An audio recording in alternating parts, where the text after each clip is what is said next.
Assalamualaikum warahmatullahi wabarakatuh. Alhamdulillahi rabbil alamin.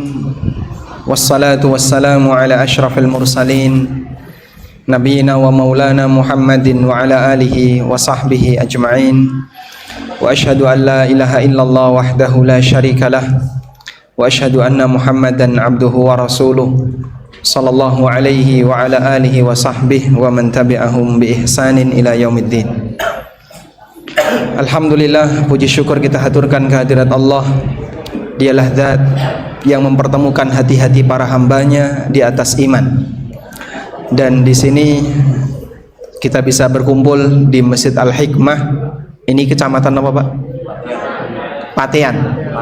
Kecamatan Patean, Kabupaten Kendal. Yang menarik di Masjid Al-Hikmah, walaupun masjid ini ada di atas bukit, tapi kitab yang ada di mimbar, kitabnya luar biasa, Pak. Judulnya Bidayatul Mujtahid, karya Ibnu Rushd.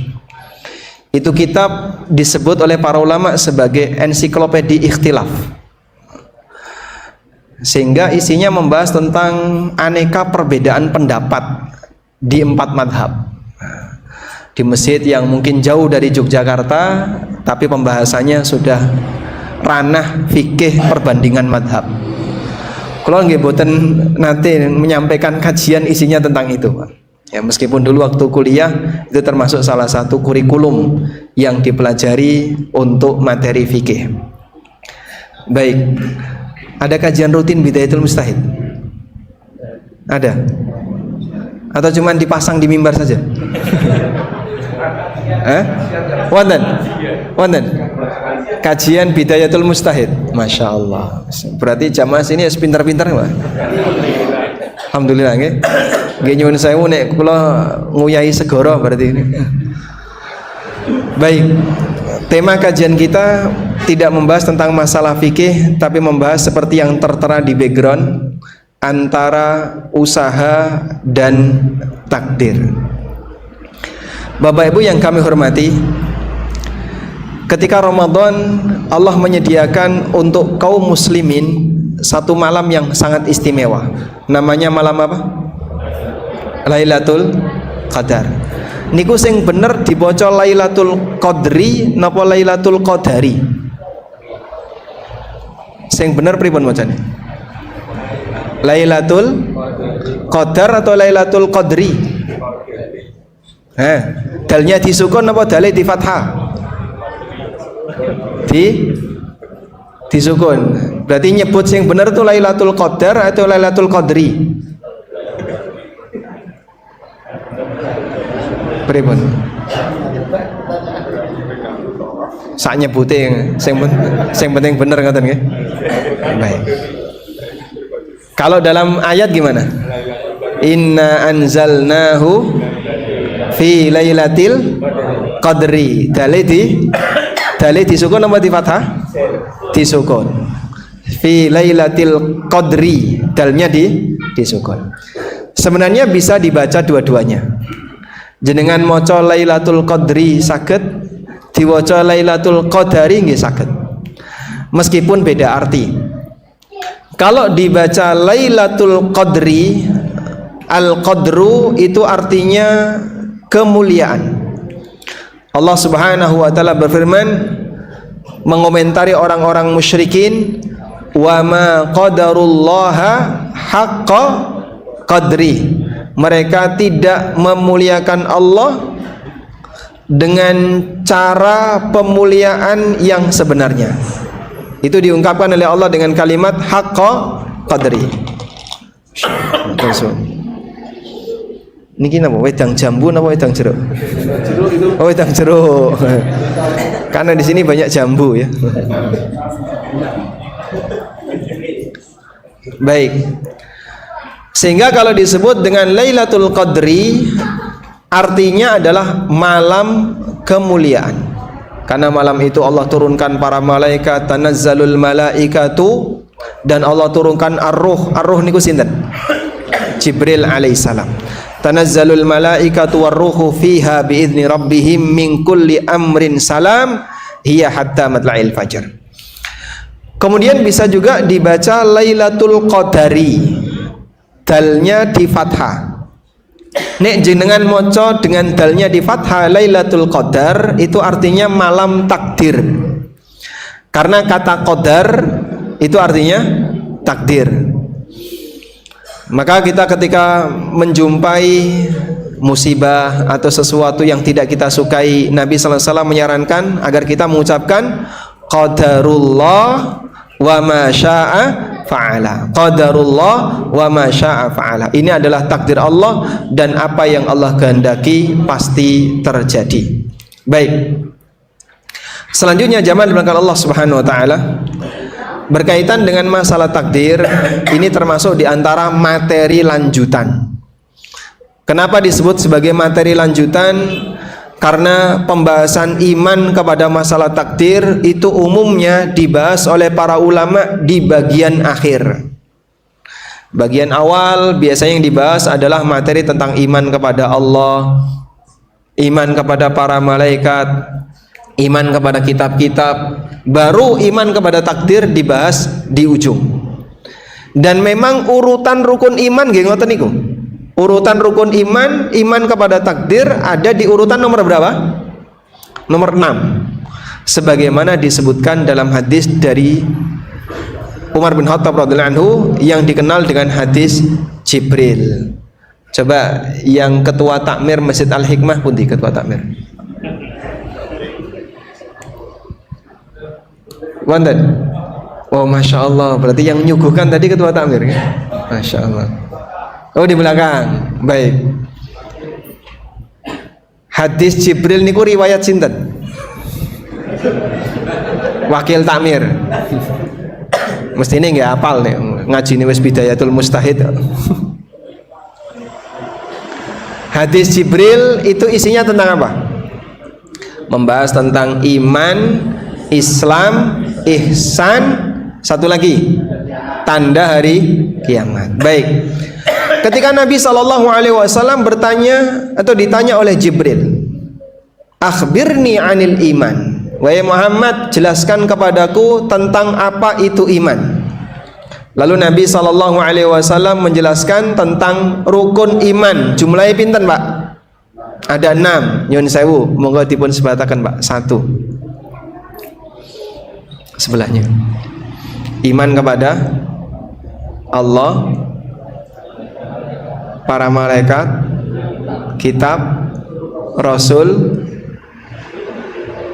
terus hari akhir, baru setelah itu takdir. Nabi SAW bersabda, antu'mina billahi wa malaikatihi wa kutubihi wa rusulihi wal yaumil akhir wa tu'mina. Kemudian beliau pisahkan di bagian akhir, wa tu'mina bil qadari khairihi wa syarrihi, dan kau beriman kepada masalah takdir yang baik maupun yang buruk.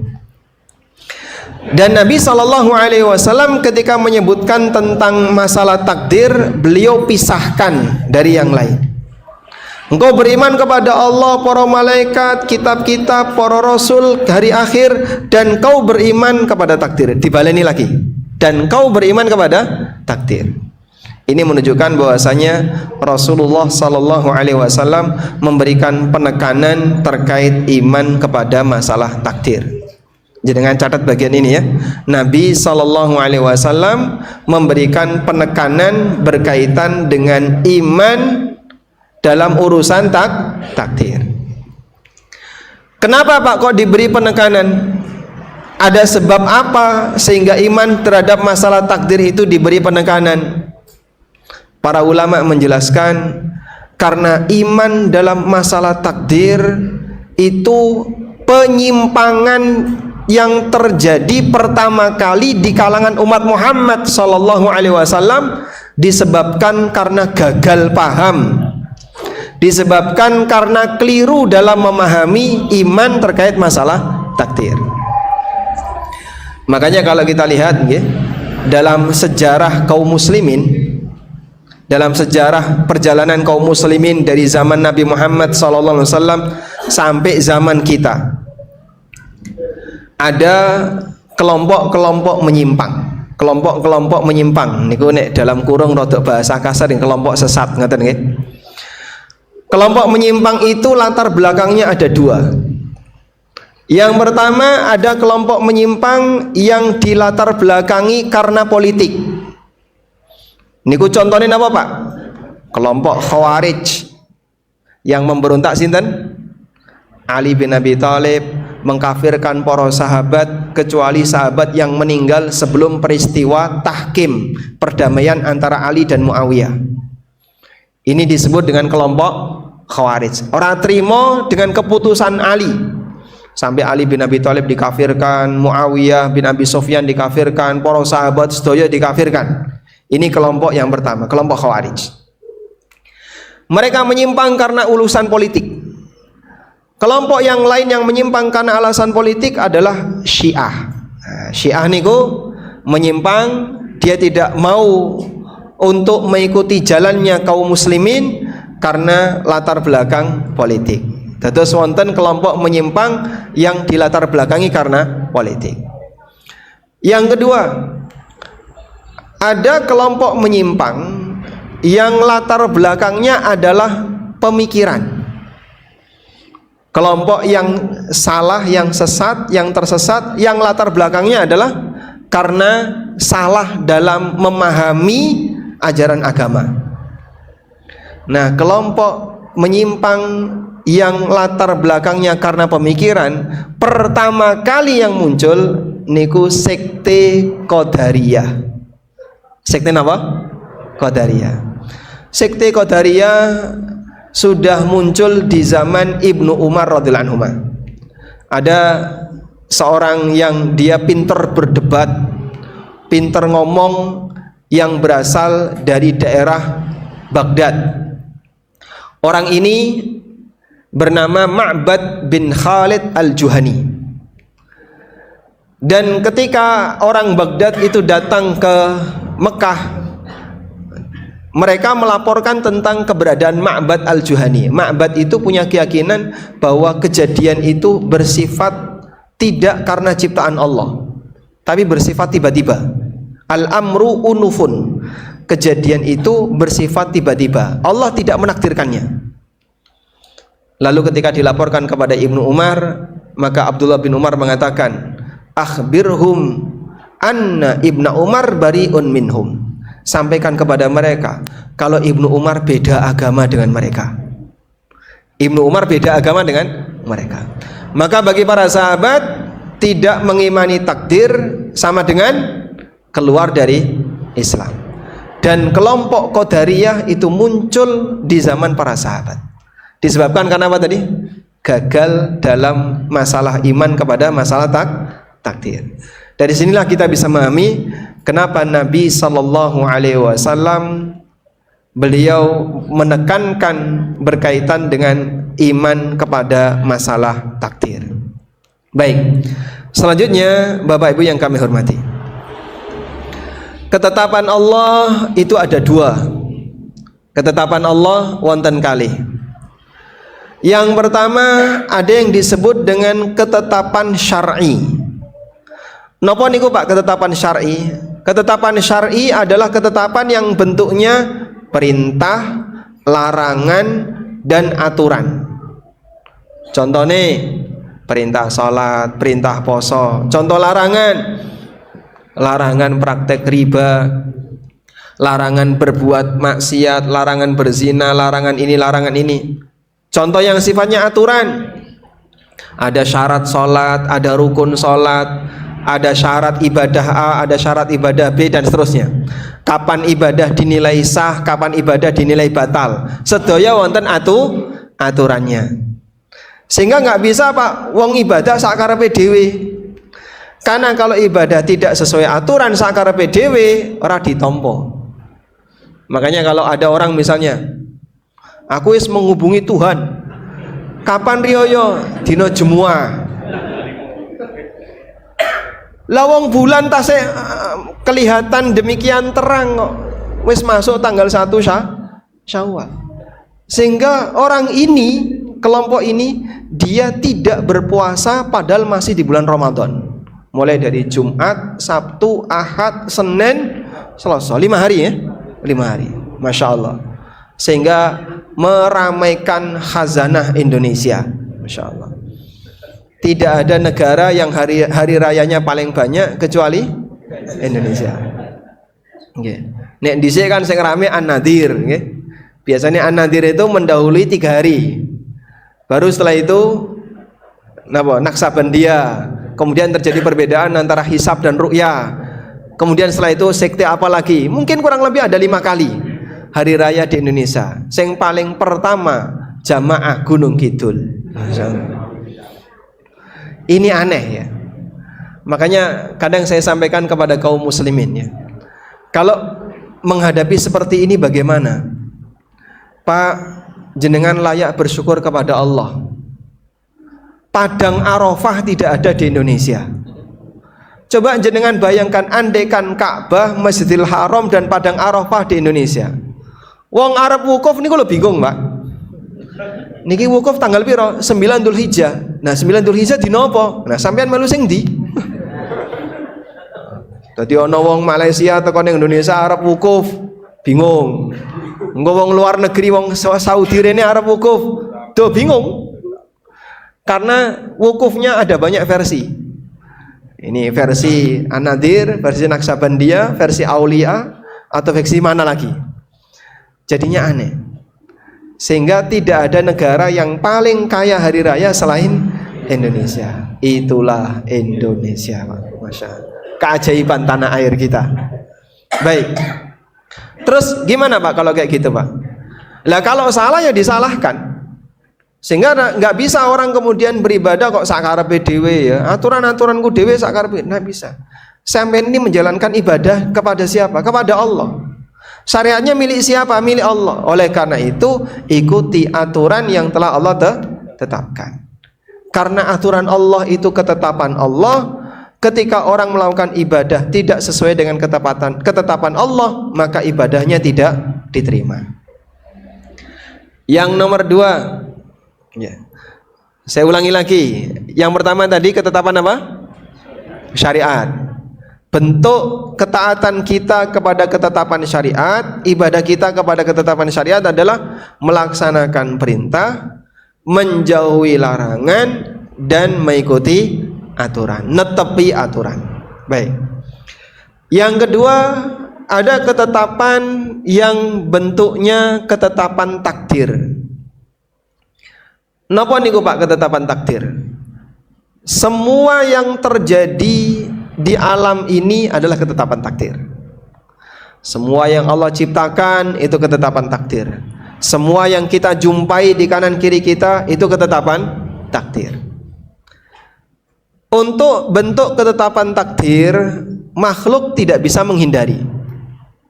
Sehingga tidak ada makhluk yang keluar dari takdir niku mboten saged. Kenapa? Karena semuanya telah ditetapkan oleh Allah Subhanahu wa ta'ala. Sehingga makhluk tidak mungkin bisa keluar dari takdir. Karena semuanya berada di dalam kerajaan Allah dan semuanya mengikuti ketetapan Allah Subhanahu wa ta'ala. Baik. Karena itu bentuk ibadah kita terhadap ketetapan takdir itu bukan mengikuti takdir. Kalau mengikuti takdir, semua orang mengikuti takdir. Tapi ibadah kita terhadap ketetapan takdir adalah ridho terhadap takdir. Tegese ridho pripun Pak? Boten emosi, tidak marah, tidak emosi, tidak grundel ketika mendapatkan takdir. Baik takdir yang kita sukai maupun yang tidak kita sukai. Ada nggak Pak takdir buruk nih Pak? Takdir buruk niku wonten mboten? Wonten mboten? Wonten. Contohnya napa? Contohnya napa? Musibah, kecelakaan, sakit, ranti duit, ketiban utang, dan aneka bentuk-bentuk yang tidak kita sukai yang lainnya. Sehingga ada takdir baik dan ada takdir buruk. Kalau takdir baik, mungkin manusia merasa senang, dia merasa bahagia. Tapi kalau takdir buruk, kadang ya lara ati, ora trimo, grundel dan seterusnya. Maka ibadah kita terhadap takdir buruk atau terhadap seluruh takdir adalah merasa ridho dengan ketetapan Allah Subhanahu wa taala. Karena itu jamaah, Nabi SAW berdoa kepada Allah, memohon agar selalu diberi kelapangan dada dan selalu mengucapkan kalimat yang baik pada saat mendapatkan takdir dari Allah Ta'ala. Beliau SAW pernah berdoa kepada Allah, wa as'aluka kalimatal haqqi fil ghadabi war ridha. Ya Allah, aku mohon kepadamu kalimatal haqqi, ucapan sing bener, fil ghadabi war ridha, nalikane emosi dan nalikane nesu, ketika sedang bahagia dan ketika sedang susah. Karena terkadang ada orang yang ketika mendapatkan takdir baik, dia senang, dia bahagia, ucapannya ucapan baik. Tapi begitu diuji oleh Allah dengan takdir yang buruk, dengan sesuatu yang tidak dia sukai, kadang keluar kalimat umpatan, kadang keluar kalimat celaan. Seperti kemarin ya, nyun sewu, waktu kejadian banjir di daerah Demak dan sekitarnya ya. Kan nonton video yang viral itu ya. Kalau delokan banyu wis lali dalane. Nah, terus di bagian akhir video dia bilang, "Geting aku kayak gini." Nah, itu pernyataan pribadi dia, menyatakan kebencian dia terhadap musibah yang sedang dialami. Dan kadang seperti itu muncul dari orang yang dia tidak sadar kalau sebenarnya kalimat ini adalah bukti dia tidak ridho dengan takdir Allah Subhanahu wa taala. Nah, biasanya orang yang mengalami seperti ini ketika dia sedang mendapatkan musibah pertama. Pada saat dia sedang mendapatkan musibah pertama, emosinya melonjak, akhirnya dia nggak terima, kemudian keluar kalimat-kalimat umpatan. Makanya Nabi SAW ngasih peringatan. Nyun sewu nggih. Biasanya mana yang lebih sedih, Pak? Suami ditinggal mati istri atau istri ditinggal mati suami?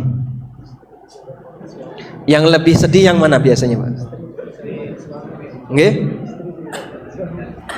Istri ditinggal mati suami. Kalau sebaliknya gimana? Hah? Kalau suami ditinggal mati istri biasanya gimana, Pak? Guyang-guyu, masya Allah.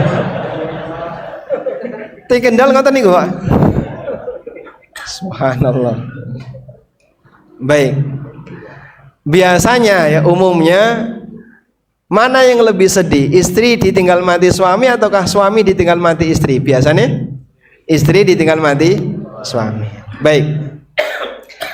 Karena itu Nabi SAW ngasih peringatan bagi para wanita yang sedang mendapatkan musibah karena ditinggal mati oleh suaminya. Beliau sampai ngasih peringatan yang sangat keras. Ana bariun minas saliqah wal haliqah wasyaqah.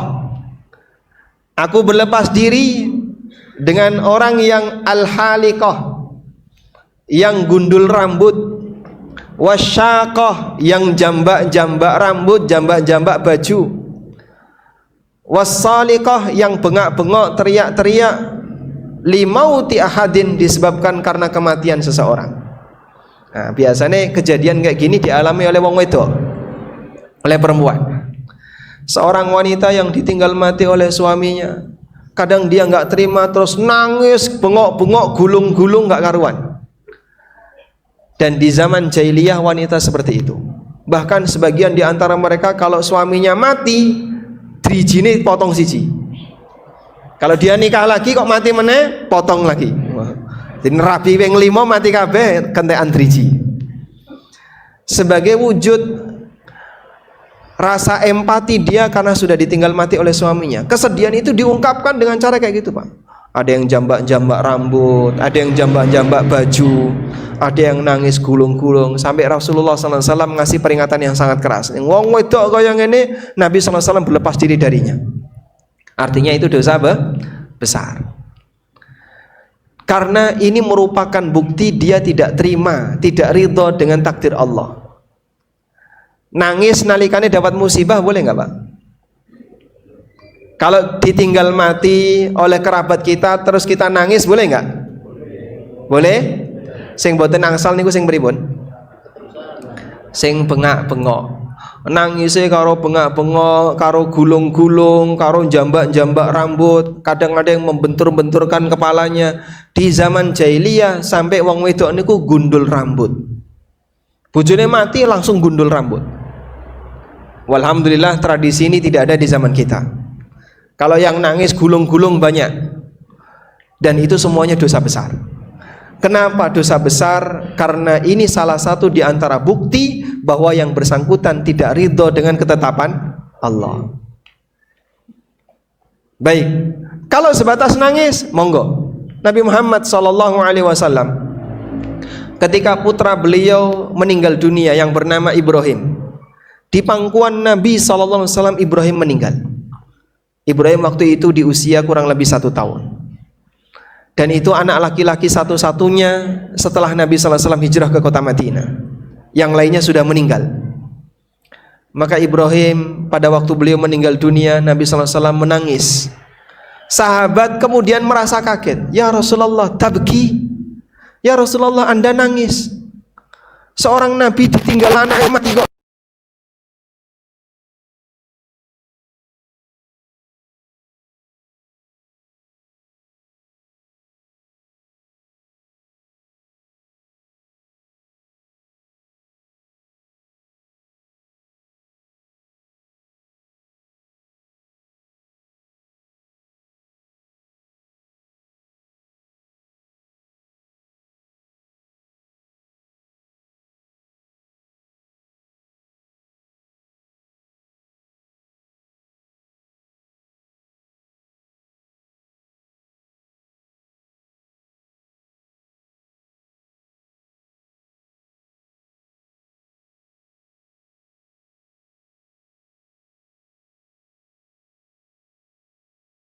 Ketetapan Allah.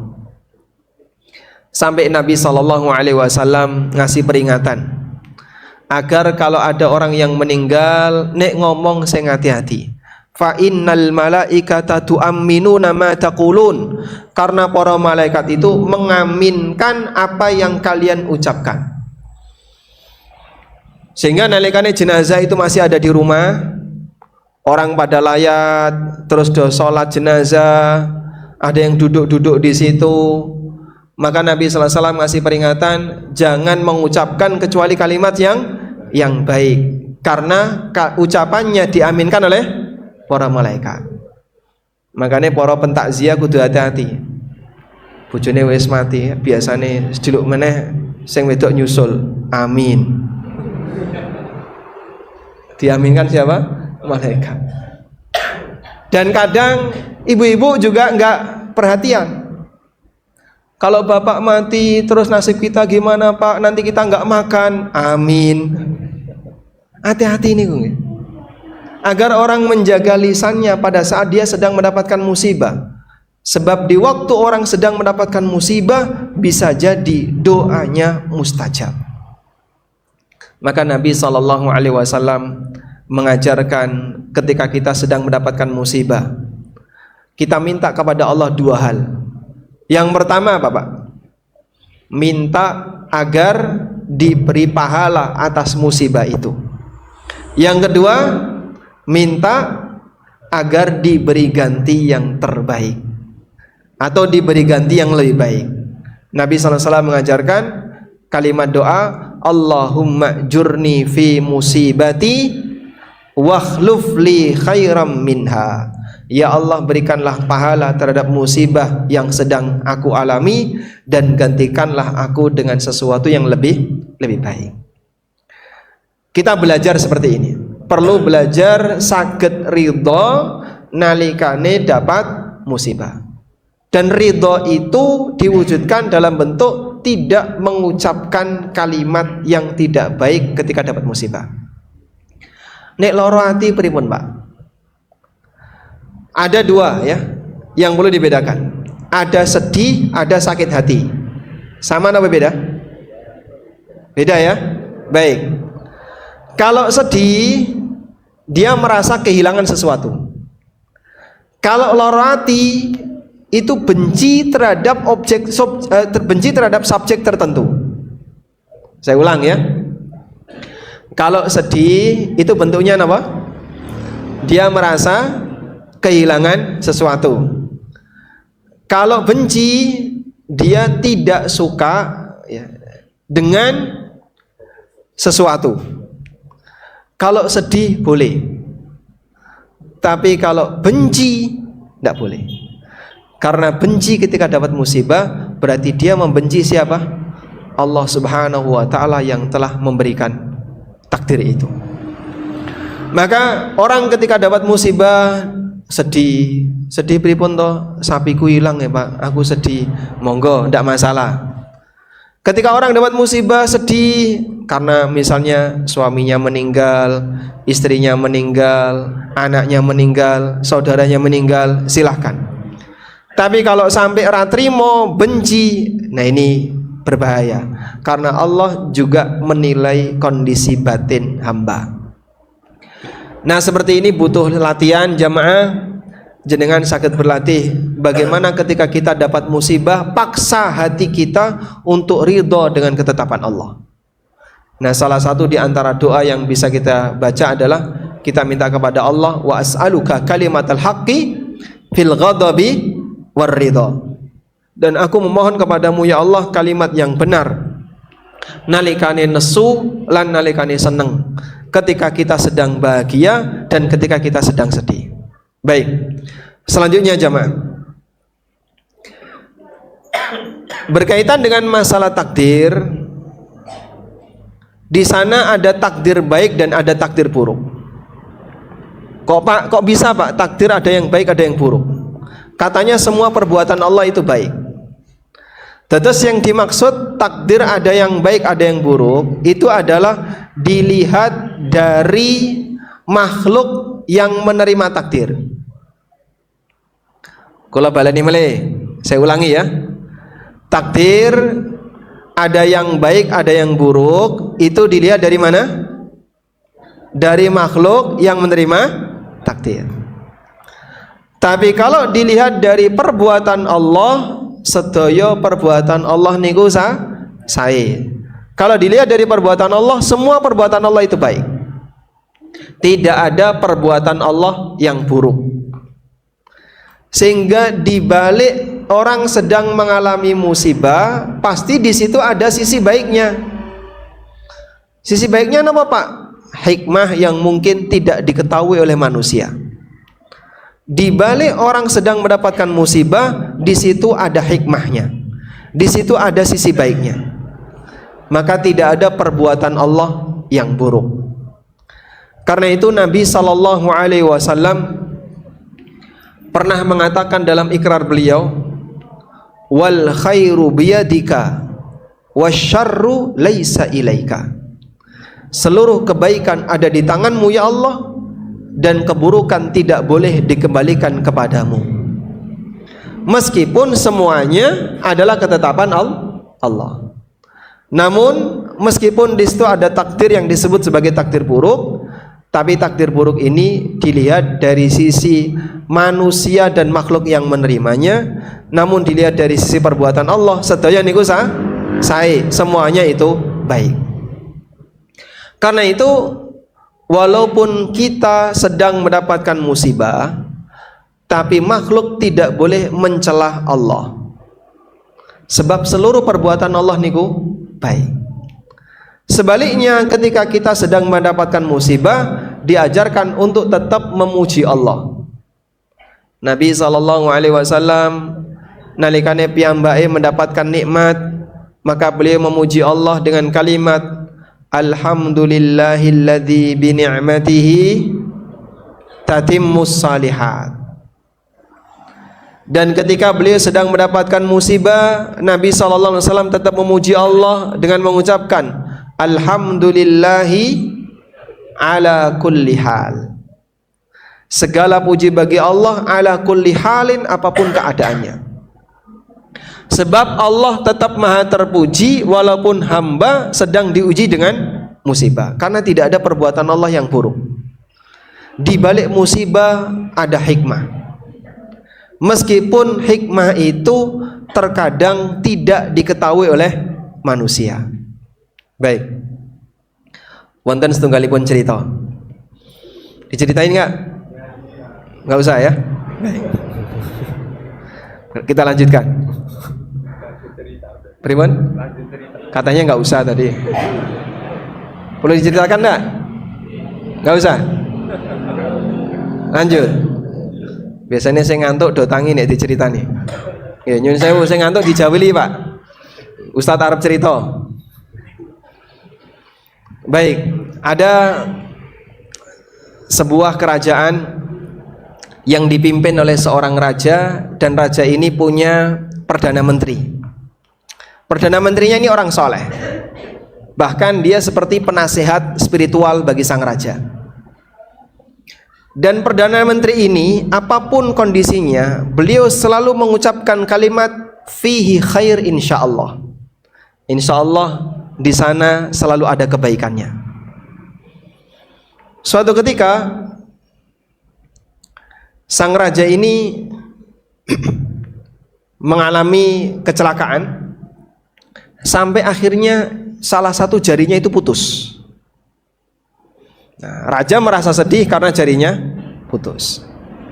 Nah, saat perdana menteri ini menjenguk raja yang sedang sakit karena jarinya putus, si perdana menteri ini mengucapkan kalimat fihi khair insyaallah. Insyaallah ada baiknya. Maka spontan sang raja emosi. Drijiku putus kok malah dikomentari kayak gitu. Akhirnya karena raja ini marah, perdana menteri ini dimasukkan ke dalam penjara. Saat beliau dimasukkan ke dalam penjara, beliau mengucapkan kalimat yang sama, fi khair insyaallah. Insyaallah ada baiknya. Walaupun dimasukkan ke dalam penjara. Baik. Hingga akhirnya sang raja ini melakukan kegiatan rutin, yaitu berburu di hutan ya, bersama beberapa pasukannya, dan itu kegiatan rutin sang raja. Kemudian berangkatlah sang raja bersama beberapa pasukannya untuk berburu di hutan.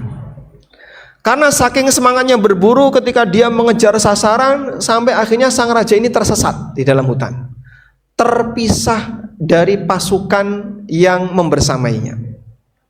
Semuanya berpencar berusaha untuk mencari sang raja. Hingga akhirnya sang raja ini ditangkap oleh suku pedalaman yang tinggal di hutan itu. Ya. Setelah ditangkap, suku ini akan menyelenggarakan prosesi ritual ibadah tahunan, yaitu sesajian. Dan biasanya yang disembelih adalah korban yang ditangkap di hutan itu. Nah, kebetulan ini ada sang raja yang dia menjadi tawanannya. Ya? Sampai pada waktunya ketika sang raja ini mau disembelih, sebelum disembelih diperiksa dulu. Nek ana sing cacat ora sida.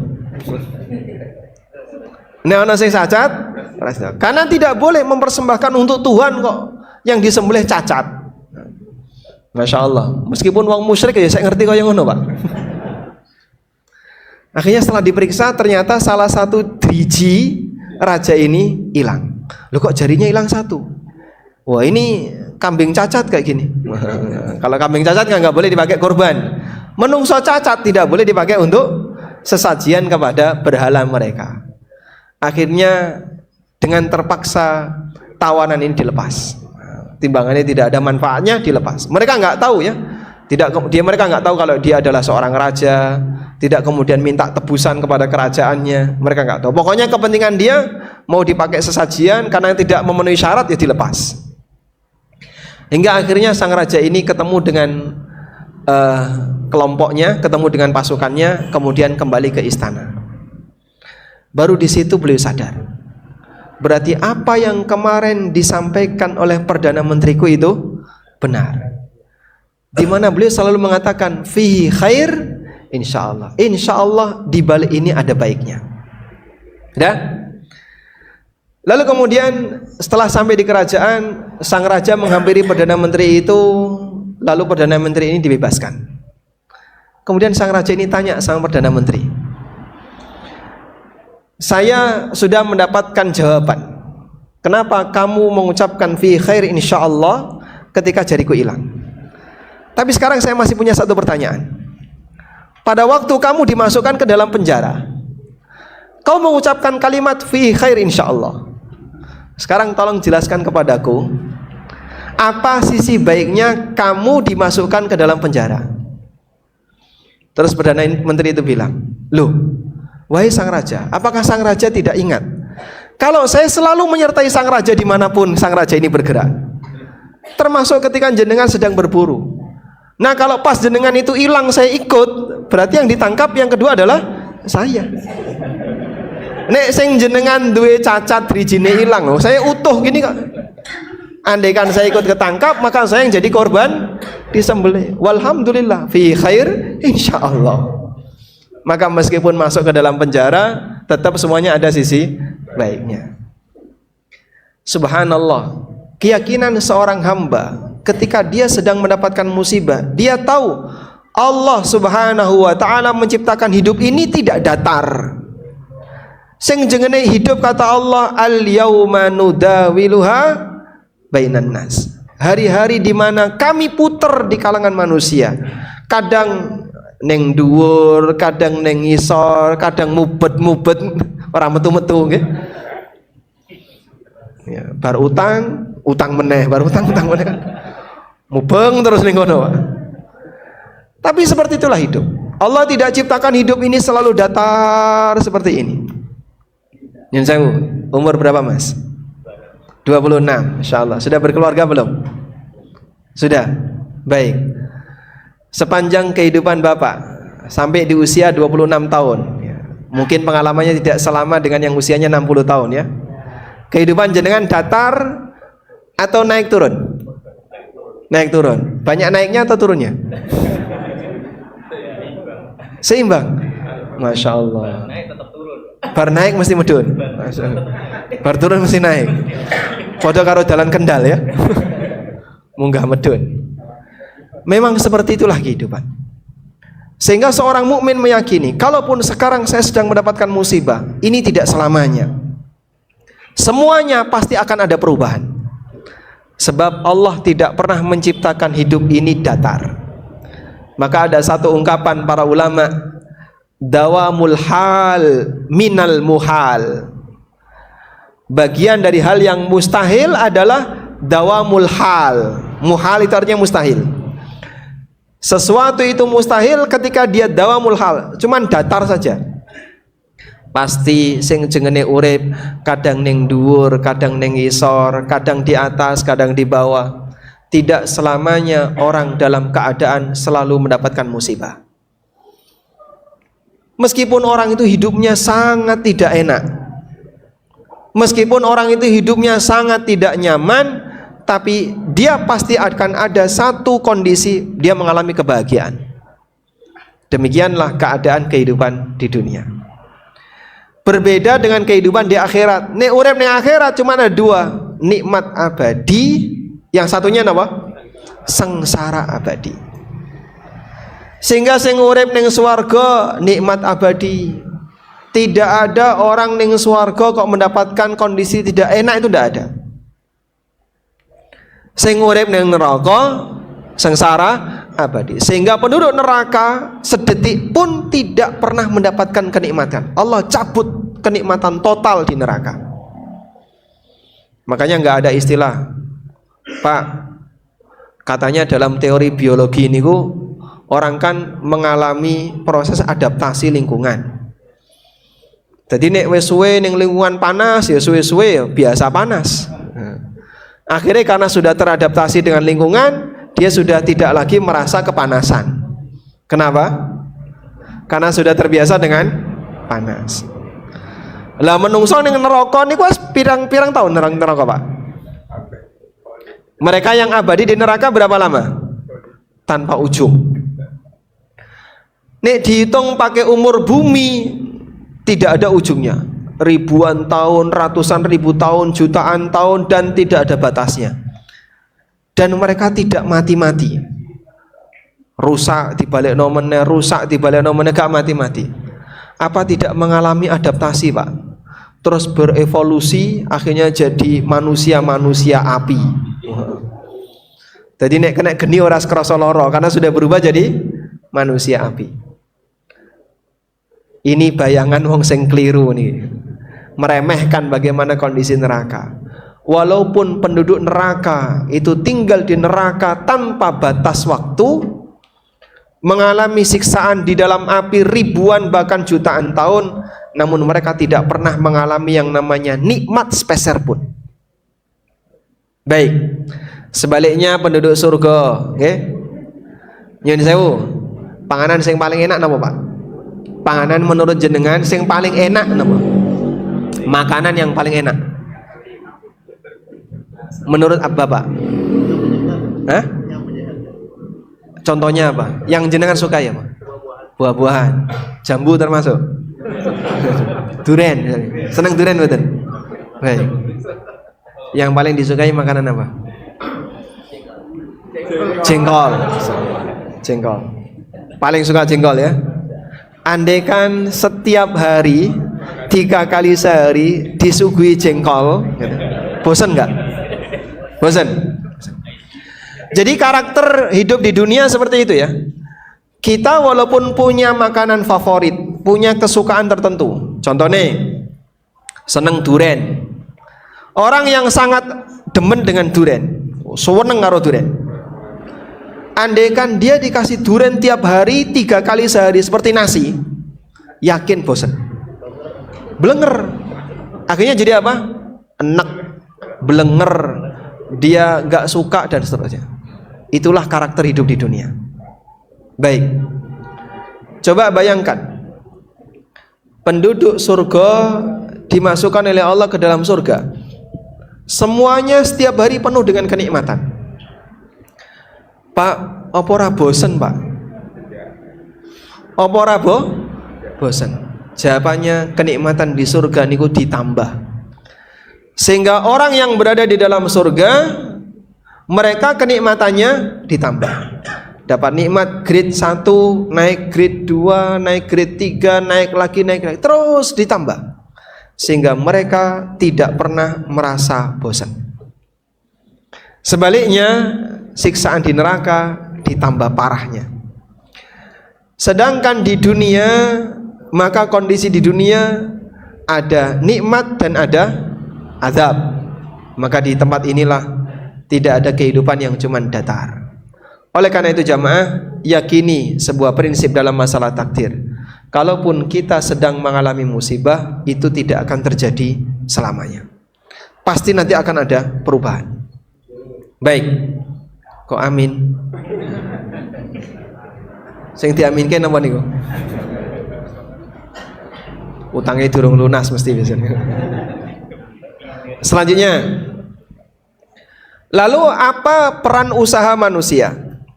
Anek kabeh wis ditetapkan oleh Allah, kalau semuanya sudah ditakdirkan oleh Allah, lalu peran usaha manusia itu ada di mana?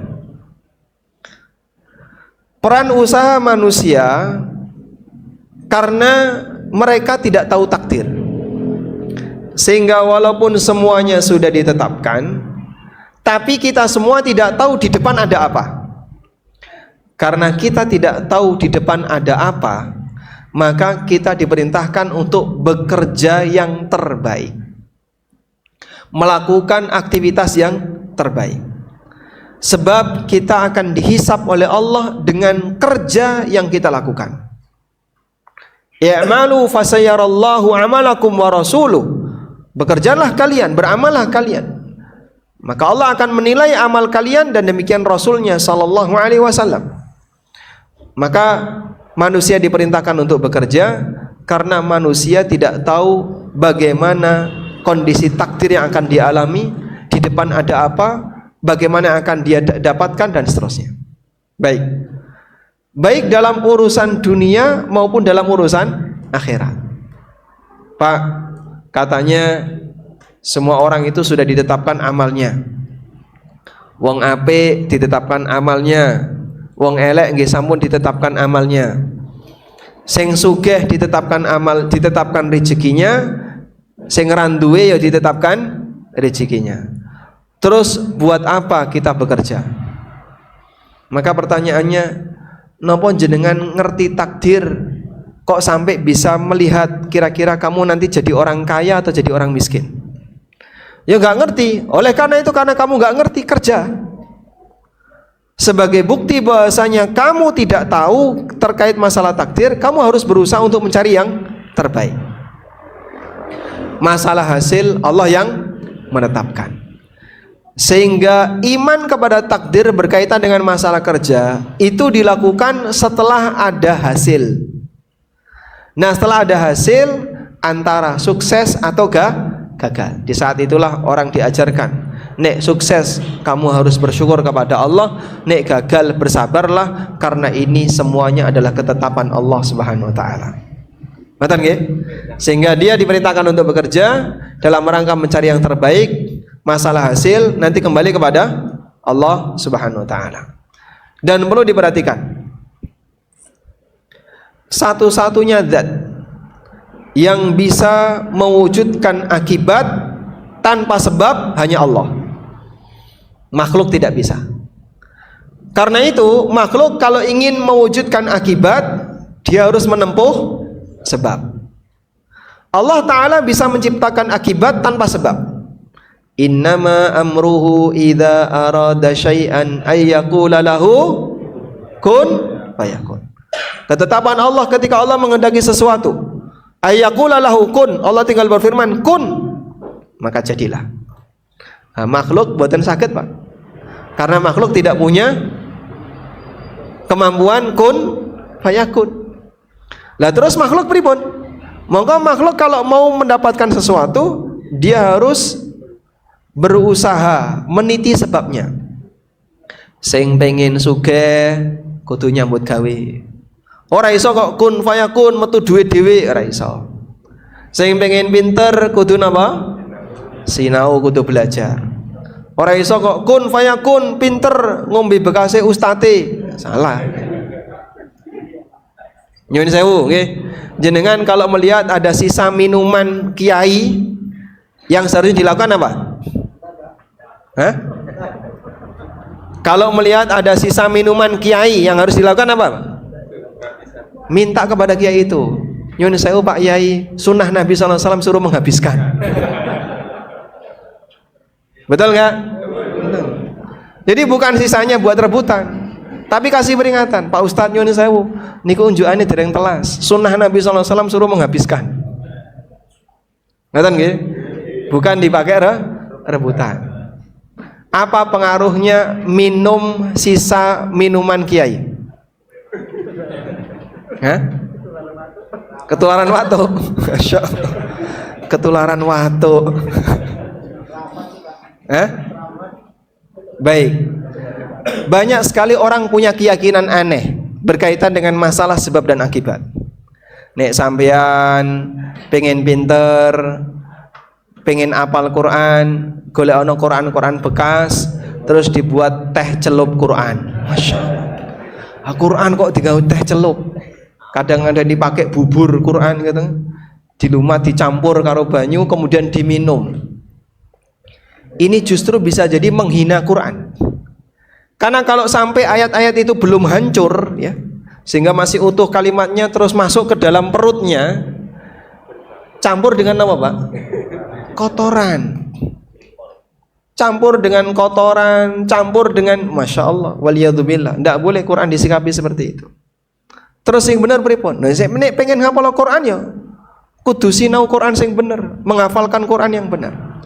Nek pengen pinter kudu belajar. Tapi Pak, katanya keberkahan itu ada di sisa-sisa makanan. Ya mungkin. Dan kita tidak tahu di mana keberkahan itu berada. Makanya kan banyak sekali ya. Ada orang dulang anake, kemudian rantai, akhirnya dipangan mbokne. Anake kuru mbokne. Leres badan?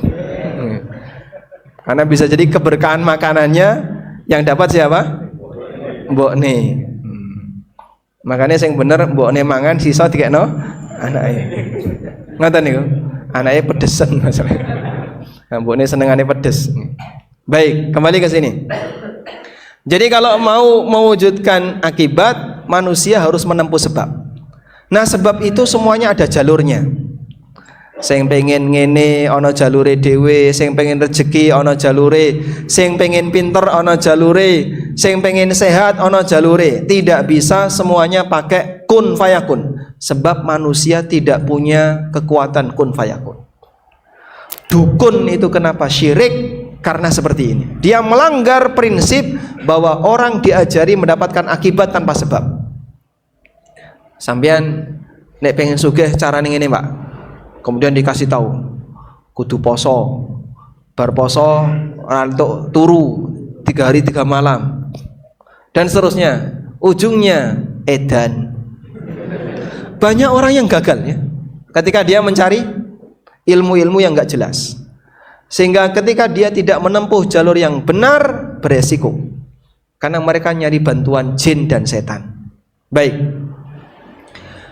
Namun hanya Allah Ta'ala yang dia bisa menciptakan sesuatu tanpa sebab.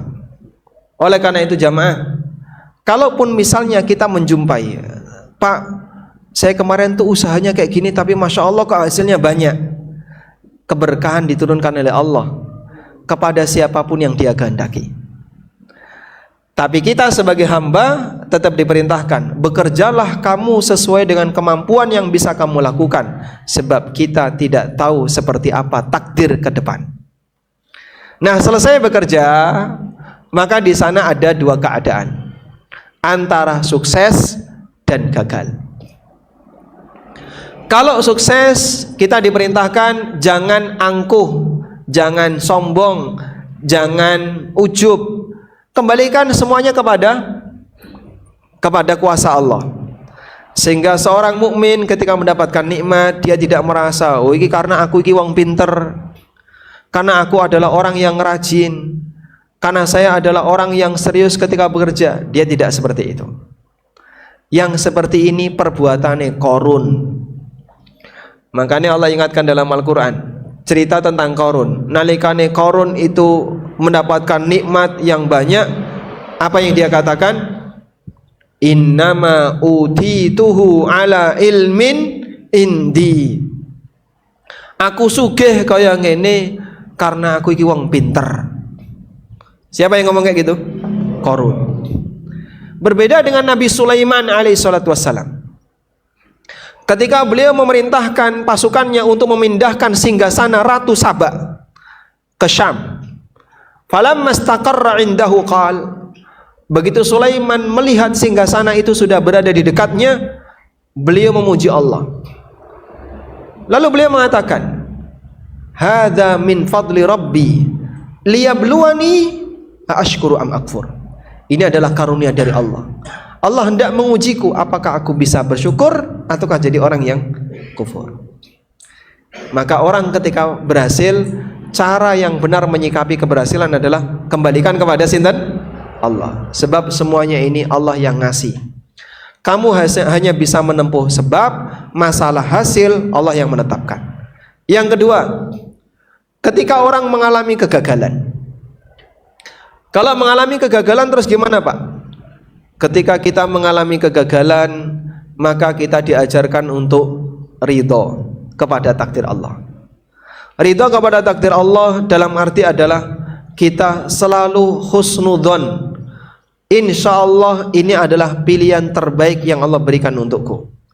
Dan semoga ada hikmah di balik ini yang mungkin kita tidak tahu. Dengan demikian, kita tidak akan benci kepada Allah, bahkan sampai nyuwun sewu nggih, mencela Allah, menghina Allah. Kadang bahkan ada yang menentang Allah, mengatakan takdir itu kejam, Allah itu jahat, waliyadzubillah. Karena semua kalimat ini menunjukkan dia tidak tahu keagungan Allah Subhanahu wa taala. Wallahu taala alam. Demikian yang bisa kita sampaikan sebagai pengantar.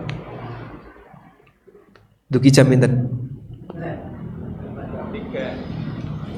Sampai jam 2 insyaallah ya. Bagi jamaah yang mau menyampaikan sesuatu kami persilahkan. Wassallallahu ala nabiyyina Muhammadin wa ala alihi wa sahbihi wasallam.